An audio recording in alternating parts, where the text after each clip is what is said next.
નમસ્કાર, હું રચના હિરપરા, કોર્પોરેટર આમ આદમી પાર્ટી સુરત મહાનગરપાલિકા હોસ્પિટલ કમિટી સભ્ય. જ્યારે કોરોના મહામારી આવી ત્યારે જે પાલિકા સંચાલિત હોસ્પિટલ છે સ્મીમેર હોસ્પિટલમાં અને રાજ્ય સરકાર સંચાલિત જે સિવિલ હોસ્પિટલ છે બંને હોસ્પિટલમાં તાળા મારી દેવામાં આવ્યા હતા અને ખૂબ દર્દીઓને જ્યારે અગવડતા પડતી ત્યારે આવા સમયે હોસ્પિટલોને તાળા મારી દેવામાં આવ્યા હતા. ત્યારે આમ આદમી પાર્ટી વતી આ શહેરમાં હોસ્પિટલની માંગ કરવામાં આવી હતી અને એ માંગણીને ધ્યાને લઈ અને જે અલગ અલગ ઝોનમાં 50-50 બેડની હોસ્પિટલનું આયોજન કરવામાં આવ્યું છે. એમાંથી 4 જેટલી 50 બેડની હોસ્પિટલ બની ગઈ છે.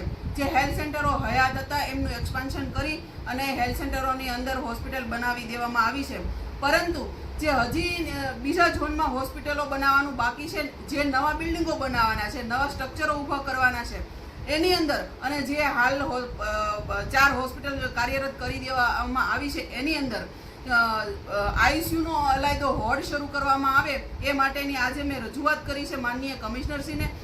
કારણ કે જે સેવાડાના લોકો હોય એમને સ્મીમેર ખૂબ દૂર પડી જતી હોય છે. જ્યારે ઇમરજન્સી ઊભી થતી હોય એવા આરસામાં ક્યારેક દર્દીઓનો જીવ પણ જોખમમાં મુકાતો હોય તો મારી કમિશનરશ્રીને ભલામણ છે કે તમામ 50 બેડની હોસ્પિટલમાં અલાયદો આઈસીયુ વોર્ડ શરૂ કરવામાં આવે એવી આજે મેં રજૂઆત કરી છે. લેટર થકી તમને ભલામણ કરી છે તો તાત્કાલિક ધોરણે જે પણ નવી ડિઝાઇનો બની છે એમાં ફારફેર કરી અને આ જે આઈસીયુનો ડિપાર્ટમેન્ટ છે એમાં ઇન્ક્લુડિંગ કરી અને નવી ડિઝાઇન બનાવવામાં આવે અને તાત્કાલિક ધોરણે આ હોસ્પિટલોના કામ પૂરા કરવામાં આવે એવી મારી ભલામણ છે.